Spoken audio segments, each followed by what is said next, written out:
This is everybody's day.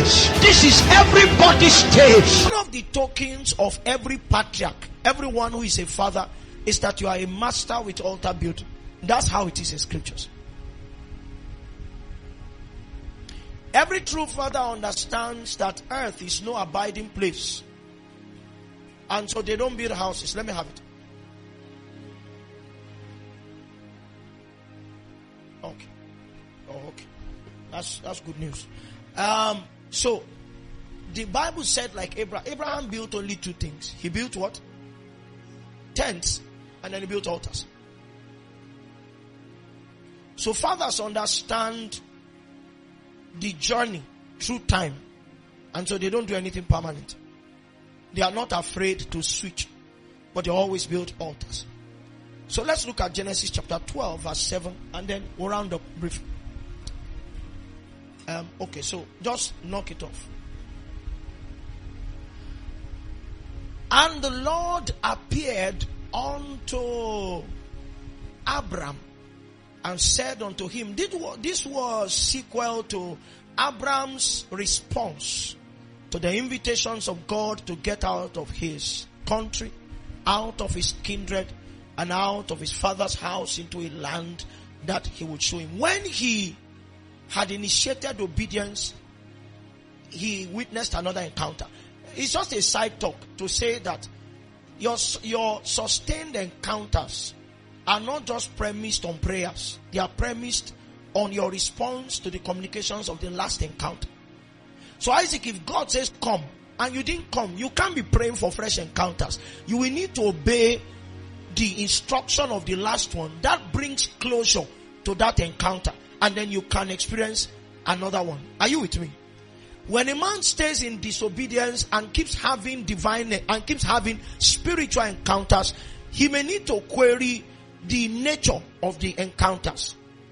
They could be from God, and it will be God deploying his desperation to bring you into obedience. He will come saying the same thing. But if you begin to come into progressive revelation, even in disobedience, it means there's a spirit that wants to keep you in disobedience, who is trying to mimic encounters with God. So you must check. Amen. So Abraham obeyed, and the Lord, as a reward for obedience, appeared unto Abram and said, unto thy seed will I give this land. And his response to that promise was that there. Somebody say there. It means in the place of the promise, builded he an altar unto the Lord who appeared to him. So the first assignment of this altar was also acknowledgement. In this case, it was not acknowledgement that I passed through something. It was acknowledgement that I met you. First. The second assignment of this altar was to trap something in the earth. Or if you want, first was I met you. Second was that I acknowledged, so two acknowledgements, you were met. Second is the acknowledgement that a promise was made. Are you with me?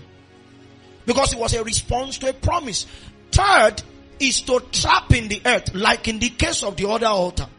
To trap in the earth the energies that are required to birth the fulfillment of the promise. Are you with me? To birth the fulfillment of the promise. So the first one captured the reality of past preservation, something that future generations will need to reoccasion. So where's the relevance? On Sunday I said to us, or Saturday, I said that the last 10 years for us as a ministry have been years of survival. So it is wisdom to acknowledge that we survived something. It is wisdom to return in gratitude that you were the one by whom we survived.